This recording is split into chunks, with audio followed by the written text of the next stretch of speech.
Popelle, the uncomfortable truth. Okay, let's start with a question, just hypothetically. Imagine you could, like, wave a magic wand, banish every single scrape, every bad grade, every little heartbreak from your child's life. Mm. Would you? Seriously, would you do it? And if you did, what kind of person would you actually end up with? It's tempting, isn't it? That idea of a pain-free existence for them. But you have to ask, what does a life that's been, meticulously scrubbed clean of any struggle actually prepare them for? Exactly, because the real world, Yeah, it doesn't pull its punches. not at all. So when those punches inevitably land, will they even know how to, roll with it? Or even see it coming? We've built this whole culture around cushioning everything, safe spaces everywhere, right? Hmm. Safety nets under safety nets. Yeah, it feels that way sometimes. But what happens when a kid takes their first real tumble? Yeah. Gets that first taste of genuine gut-wrenching disappointment? If their whole world just collapses over a harsh word or, I don't know, waiting 5 minutes for something, Mm. haven't we kind of failed them? I think that's a fair question. We're so quick, aren't we, to jump in and smooth every ruffled feather, to anticipate and prevent every potential upset. Hmm. But in doing that, are we actually denying them the very chances they need to build up their own shock absorbers, that inner resilience? I actually saw a parent recently Mm. almost lose it over a fairy tale. Mm. Seriously. Demanding trigger warnings for, I don't know, Hansel and Gretel or something. Wow, for a fairy tale. A fairy tale, part of me just, I felt this deep unease. Like, have we completely lost perspective on what real hardship even looks like? It really makes you wonder, doesn't it? Are we confusing necessary protection with this sort of over-insulation that ultimately just makes them weaker? Yeah. There's a huge difference between keeping a child genuinely safe from harm and shielding them from the very experiences that, frankly, forge resilience. And we talk so much about mental health awareness. Yeah. Constantly. Oh, absolutely. It's everywhere. Yeah. But is our focus really on building emotional strength? Or have we just gotten really, really good at validating every single passing feeling, every discomfort, no matter how small? Awareness is, it's a good starting point, but it's kind of passive, isn't it? Right. Real mental well-being isn't just about recognizing feelings. It's about developing the capacity, the skills to navigate the whole messy spectrum of human emotion, including the uncomfortable bits, the difficult bits. Resilience. Yeah. It's not something you put on a CV, is it? No. It's that quiet thing inside, that grit, that kicks in when life just completely goes off script and you don't immediately think, who can fix this for me? Exactly. It's knowing deep down, okay, this is tough, but I can handle it. It's an internal resource. Precisely. It's something you build up through facing challenges, through navigating setbacks. It's not handed to you by someone swooping in to make everything okay again. What if? What if this constant validation, this need to say, yes, your feeling is totally valid about everything, no matter how fleeting, what if it isn't actually kind? Go on. What if it subtly teaches a much more damaging lesson? Like, your feelings are absolute, unshakable facts, and the world must bend around them. That external validation. Yeah, it can definitely be a double-edged sword. Empathy is vital, obviously. But relying too much on others agreeing with your feelings can create a really fragile sense of self. You're just not equipped when that agreement doesn't come, which inevitably it won't always. I saw it just the other day. Teenager, maybe 15, 16, complete meltdown over spilled juice. Oh boy. Juice on the floor, Yeah. and the parent's first reaction. Apologizing to the kid for the juice, for the floor being wet. Just made me think, wait, who's actually parenting who here? But that little moment, it seems small, but it reveals quite a shift, doesn't it, in that dynamic? Totally. Are we teaching personal responsibility, the ability to just, regulate yourself when something minor goes wrong? Or are we accidentally cultivating this helplessness, this idea that any tiny frustration is a catastrophe? So are we preparing them to actually weather the storms life will throw at them? Or are we just teaching them to expect the forecast to always be sunny, maybe with a gentle breeze, canceled on their behalf if it looks like rain? Socrates might ask us, what's the actual purpose of raising children? Is it to create people who can only function in these perfectly controlled, predictable environments? Right. Or is it to equip them with the inner strength, the fortitude to handle the sheer unpredictability of life? We all know that phrase, it takes a village to raise a child. Classic. Well, what happens when the whole village is so terrified of causing any distress, even momentary upset, that nobody dares to say no? Nobody sets a firm boundary. Yeah, that collective fear of causing discomfort. It can mean that really necessary limits just don't get set, and kids miss out on learning vital lessons from, experiencing consequences, understand where the lines are. Think about past generations for a second. People who went through genuine, profound hardship. World wars, the Depression, famine. Unimaginable stuff. Absolutely. Different scale entirely. Were they traumatized? Mm. I mean, undoubtedly, yes. But were they also, generally speaking, maybe a bit more capable of handling the everyday bumps and bruises of life without completely falling apart? The level of adversity they faced, it undeniably shapes your capacity for resilience, doesn't it? Yeah.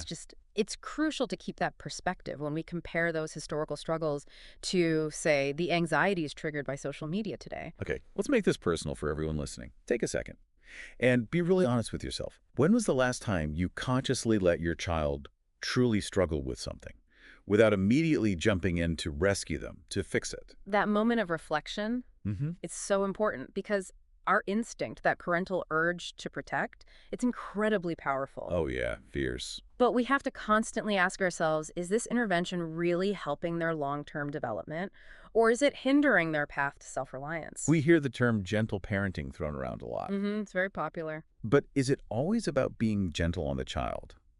Or is it sometimes, maybe, more about making us, the parents, feel better? Less uncomfortable with their negative emotions, their anger, their frustration, their sadness. That's a challenging thought. Gentle parenting, understood as, prioritizing empathy, avoiding harshness, it has real value. Of course it does. Sure. But we do need to ask, does it sometimes inadvertently discourage that necessary discomfort, the kind of discomfort that actually fuels growth? Okay, here's a tough choice for you listening. Would you rather your child be, say, universally popular, liked by everyone, but maybe emotionally quite fragile? Okay. Or maybe a bit more independent, more resilient, even if that means sometimes they have to stand alone, perhaps be a little lonely for sticking to their guns? Ah, that's the core tension, isn't it? Right there. That delicate balance between wanting them to fit in, to be happy socially, and cultivating their inner strength, their character, their ability to stand on their own 2 feet. Participation trophies. We've all seen them. Everyone's a winner. Yay, just for showing up. Right. The effort award. What happens when these kids, raised on constant, universal praise, enter a world college, work, relationships that simply doesn't hand out awards for existing? Well, the intention might be good, boosting self-esteem. But it does risk diluting the meaning of actual achievement. Yep. And it can create this jarring shock, this disconnect, when they hit an environment where actually performance and effort are judged and not everyone gets a prize. Think about your own involvement. Do you find yourself stepping into every little playground squabble? Hmm. Do you end up basically redoing their tough homework assignments? Or maybe even calling their boss later on the first time they face criticism at work? These are really crucial diagnostic questions, aren't they? They highlight that pattern of maybe excessive parental involvement, the kind that can seriously get in the way of them developing basic problem-solving skills. Or just a sense of, I can handle this myself. Agency. I desperately want my kids to be brave, to take risks, put themselves out there. Of course. And yet, I catch myself constantly trying to smooth every potential bump out of their road ahead of time. Right. What am I actually teaching them? Am I teaching caution? Or am I subtly teaching them to be afraid of the world itself? That conflict is so real for so many parents, that deep desire to protect. It can accidentally send a message that you don't quite trust them, that you don't have faith in their own abilities, their own resilience. I had a teacher share something quite stark with me recently. Said something like, kids today, they know their rights inside and out, backwards and forwards. Okay. But their understanding of responsibility, it's less developed. Yeah. They can talk like therapists, use all the jargon, but they struggle with basic coping skills when they miss a deadline or face a simple setback. Wow, that is telling. It really raises questions about the balance we're striking, doesn't it? In how we raise and educate kids, the focus on individual rights versus cultivating personal accountability, practical life skills, grit. Sometimes, maybe the most profoundly kind thing you can do for your child is to actually step back. Let them experience failure, even significant failure, and let them witness their own ability to recover from it, to get back up. Failure.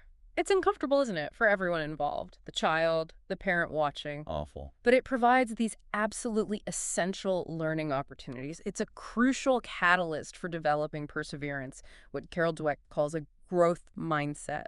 What about the rise of, say, Emotional support animals. Hmm. For young, seemingly healthy adults navigating just everyday life. Yeah, that's a noticeable trend. Is that a healthy coping mechanism, or could it be a symptom of a generation that's been perhaps subtly disempowered, Yeah. less able to cope with the normal stresses of just being an adult? It definitely invites a bigger societal conversation, I think, Huh. about our collective tolerance for discomfort and the potential for becoming over-reliant on external things for comfort and regulation. Okay, time for brutal honesty again, Yeah. for you listening. Mhm. You say you want your kids to be independent, strong, capable, but isn't there a tiny part of you, deep down, that gets some satisfaction from being needed, constantly needed, even if that neediness ultimately holds them back? Ooh, that requires real self-awareness, doesn't it? Our own emotional needs as parents, they can unconsciously drive our behavior. Totally. And you really have to untangle your own desires from what genuinely serves your child's long-term growth towards independence. I knew this young man once. Yeah. Brilliant, exceptionally gifted kid. Got into a top university. Right. Dropped out after one semester. Oh, wow. Why? What happened? His reason? It was just too hard. That was it. No big drama, no tragedy, no external crisis. Just, it was challenging, and that was enough. That anecdote, it really highlights a potential gap, doesn't it, between, say, intellectual ability or talent and the underlying emotional resilience you need to actually navigate demanding environments, to persevere when things get tough. But let's flip the script for a second. What if all this well-meaning protection, this coddling, what if it isn't actually support? What if it's more like building the walls of their future prison? A prison. Explain that. A prison of dependency. A life sentence of needing someone else to fix things, to make it okay, because they never learned how to do it themselves. Framing it like that. Wow. It forces you to confront the potential long-term fallout of your actions, doesn't it? To really question if you're fostering genuine self-sufficiency or accidentally creating limitations. You want your kids to have it easier than you did. It's such a natural urge, right? Yeah. Every parent feels that. Sure, understandable. But what if easier doesn't lead to happier or better? Mhm. What if easier ultimately translates to weaker, less resourceful, maybe even entitled? The very definition of what constitutes a good life for our kids, that's something we need to constantly re-examine, isn't it? Is it a life free from struggle, or is it a life where you're equipped with the tools to overcome struggle? You know, the Spartans, famously, they'd expose their newborns to the elements, Yeah. test their hardiness. Right, a bit extreme, perhaps. Definitely extreme. But compare that mindset to us today, Mhm. panicking if our teenager's phone battery drops below 10%. Are we cultivating hardy citizens ready for anything? Or are we creating fragile, delicate, hothouse flowers? Well, the Spartan approach is one end of the spectrum, for sure, but it does starkly highlight a historical focus on resilience, on self-reliance that feels very different from some of the dominant anxieties in modern parenting. Maybe. Maybe the real issue isn't some inherent emotional weakness in younger generations. Okay. Maybe it's that we fundamentally redefined what strength even is. Maybe we've started equating strength with the absence of pain, the absence of struggle, rather than the courage and the capacity to actually face it, confront it. That's a really profound shift in perspective, because if we mistakenly think strength means never feeling vulnerable, never struggling, Yeah. then we completely misunderstand what human resilience actually is, which is often forged, isn't it, right, in the fire of difficult experiences. So what if every single time you instinctively rushed in? Every time you rescued your child from a moment of discomfort, frustration, or even boredom? What if you were unintentionally stealing? Stealing a tiny but vital piece of their future strength, their future self-belief. Every instance where a child navigates something tricky on their own, even something small, Yeah. it adds a little bit to that bank account of self-efficacy, that Mhm. fundamental belief, I can cope, I can figure this out. And you probably still believe, deep down, that you are raising a strong child, don't you? Even as you're busy clearing every single perceived obstacle from their path, anticipating and preventing every potential frustration before it even happens. It's a question that really demands ongoing self-assessment. Yeah. And a willingness to be brutally honest with ourselves about our own biases, our Mhm. own maybe overly optimistic assumptions about how resilient they actually are without practice. Maybe the heaviest burden we can accidentally place on our children isn't hardship. Maybe it's the crushing weight of an unlived life. A life made artificially easy and therefore completely unprepared for the reality of the world. Which brings us back to that first uncomfortable question. If your child never ever learns to fight their own battles, who is going to protect them when you're not around anymore? That is the stark, undeniable reality, isn't it? It just underscores the ultimate goal, the most critical goal of parenting, perhaps, which is to equip our children with the inner resources, the capabilities to navigate the world independently, long after we're gone or unable to intervene. If any of this has made you feel even a little bit uneasy, Hmm. please consider sharing this deep dive with another parent. Maybe even, especially with someone who thinks, oh, this doesn't apply to me or my kids. Yeah. Because what if? What if the rising anxiety we see everywhere in young people isn't always a clinical disorder? What if it's sometimes a perfectly rational, logical response to feeling fundamentally unprepared for a world that simply won't always put their comfort first? That's a really thought-provoking way to frame it.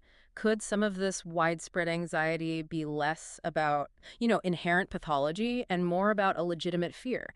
A fear stemming from a perceived lack of readiness for life's bumps, its disappointments, its challenges? Which path is ultimately more harmful? Letting them get a scraped knee, feel the sting, learn to pick themselves up, or raising them so intensely afraid of any risk, any discomfort, that they're too scared to even try climbing the tree in the first place. That overprotection from minor things, yeah, it can lead to a much more restricted life, can't it? A less fulfilling life, ultimately, where the fear of getting hurt emotionally or physically outweighs the potential for growth, for discovery, for joy. We curate their childhoods now like, Yeah. like perfect Instagram Oh, feeds. good analogy. All the shiny highlights, right? Right. None of the messy, difficult, but vital struggles that actually build character. But the real world doesn't come with a filter. That curated nature of modern life, especially online, yeah, it can definitely breed unrealistic expectations and a much lower tolerance for the imperfections, the difficulties, the sheer unpredictability of reality. Just picture it. Imagine them facing their first real betrayal, their first profound loss, armed only with, what, well-meaning platitudes. Everything happens for a reason. A shelf full of participation trophies. Hmm. Is that going to be enough? Can they actually weather that kind of storm? Those deeper life challenges, they require a completely different kind of resilience, don't they? A strength that isn't given to you, but one that's painstakingly built, forged through actually going through difficulty and finding your own way out the other side. Okay, quick mental inventory. Mm.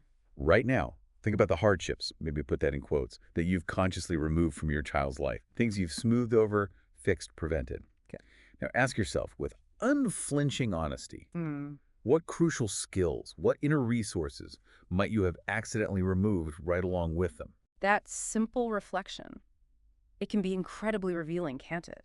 About the unintended consequences of our best intentions, the valuable growth opportunities we might have inadvertently shut down. They might seem so well adjusted on the surface, Yeah. easygoing, happy, precisely because they've never really been tested. Right, never faced real adversity. But isn't that a kind of superficial adjustment, a fragile balance rather than genuine, robust resilience? True adjustment. It implies being able to adapt, to cope, even thrive across a range of situations, including the difficult ones, the uncomfortable ones, a complete lack of exposure to adversity. Yeah, it can definitely mask an underlying fragility. I had a young adult confide in me once saying, honestly, I don't know how to just be sad without immediately feeling like there's something fundamentally wrong with me, like I'm broken. Wow, that's Well, that's heartbreaking. who taught them that? Who taught them that sadness, a perfectly normal human emotion, was a sign of malfunction? It really speaks to a potential societal issue, doesn't it? A discomfort with negative emotions, a lack of understanding that feeling the full spectrum, sadness, anger, disappointment, is just part of being human. It's not a bug, it's a feature. So what's the ultimate price? The long-term cost of their constant comfort now?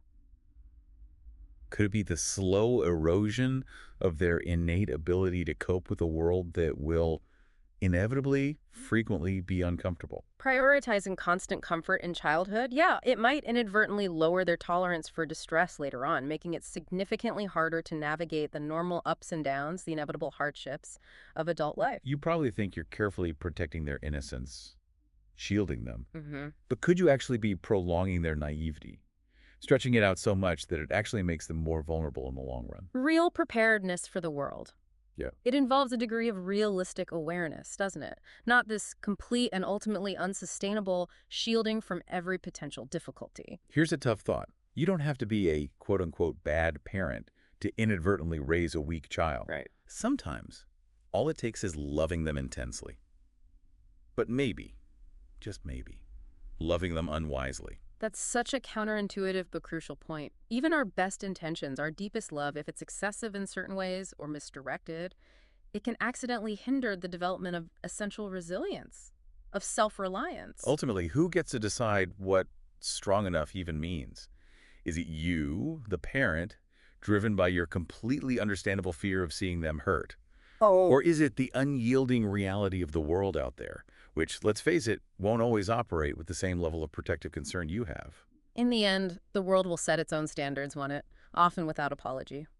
Our main job as parents, perhaps, should be to equip our kids to competently meet those standards, rather than trying to constantly lower the bar for them. I used to really operate under the assumption that shielding my kids from discomfort was like job one, a fundamental duty. Yeah, I think many parents feel that. Then slowly, I came to this really unsettling realization that maybe I was just outsourcing their necessary growth, pushing their learning curve onto a future time, a future world that might be far less forgiving than I am right now. That shift in perspective, it acknowledges the long game, doesn't it? The long-term impact of our daily choices, and the understanding that real growth often requires confronting challenges, navigating them, not just avoiding them altogether. Carl Jung might look at this and observe the brighter and more all-encompassing the light of our protection, the correspondingly darker and heavier the shadow of their unearned helplessness will inevitably become. That speaks to such a fundamental psychological truth, doesn't it? Overemphasizing one thing, protection. Comfort can stunt the growth of its necessary counterpart, resilience, competence. There's probably a deep-seated fear, maybe one you buried so deep you don't even consciously know it's there, Hmm. about your child's future. Yet your actions, your overprotective urges might be screaming that fear to the world every single day. Our unconscious anxieties, they absolutely exert a powerful pull on our behavior. It's vital, though incredibly hard, to critically examine if those anxieties are really serving our children's best interests in the long run, fostering their independence. Have you ever made a decision for your child, ostensibly to protect them?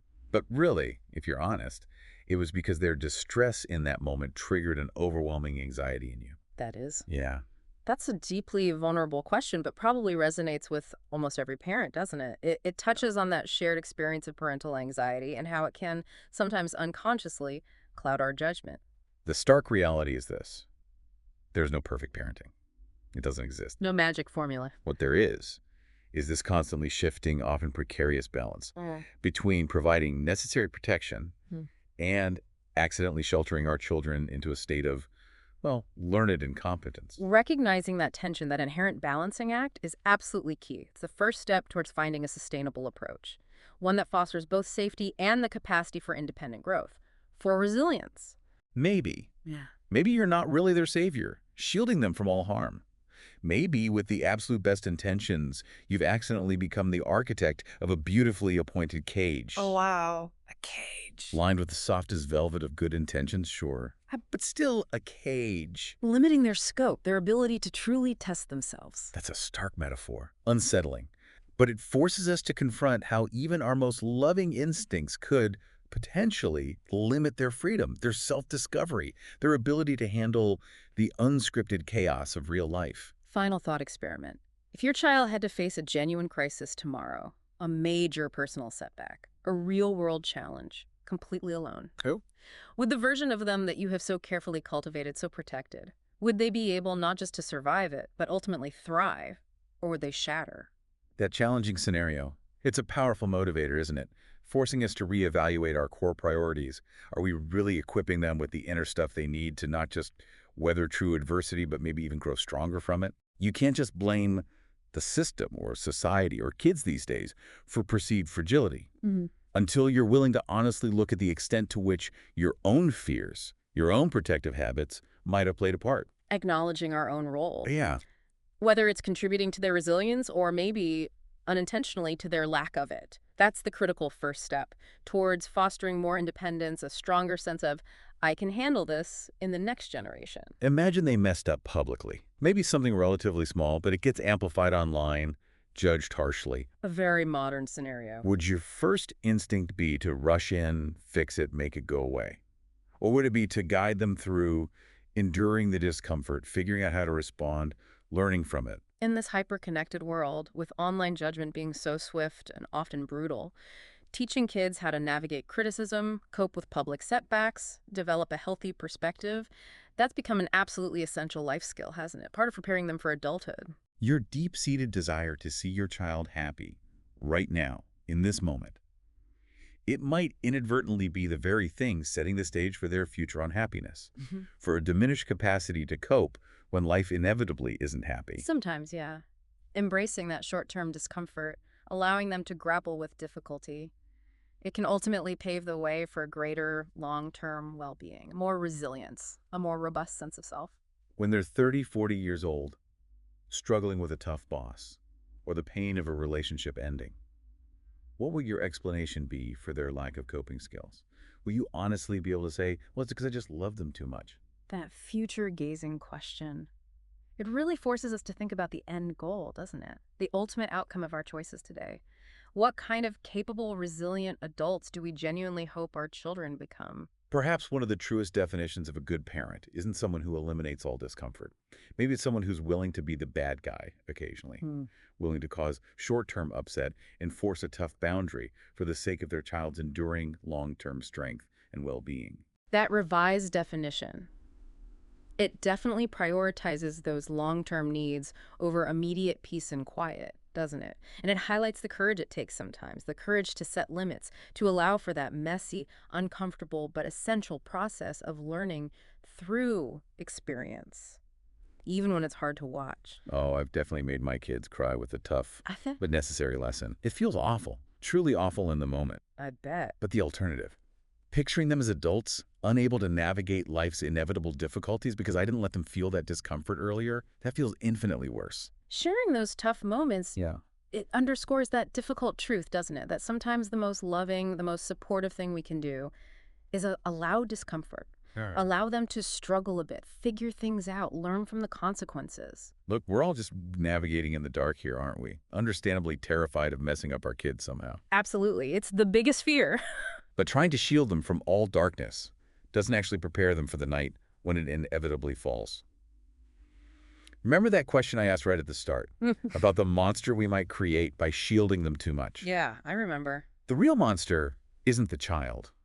It's the complex, demanding, often unfair world they will eventually face, potentially completely unequipped.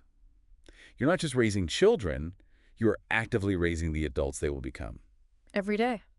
And the fundamental question just hangs there. What kind of adults are you shaping right now? If you found yourself pushing back against some of this, feeling defensive, maybe listen again. Hmm. The answers don't get easier, but maybe the questions get clearer. If this deep dive made you even a little uncomfortable, consider that a good sign. Please share it with someone else brave enough to question the norms, to ask how we're arming or maybe inadvertently disarming the next generation. This has been Popelle.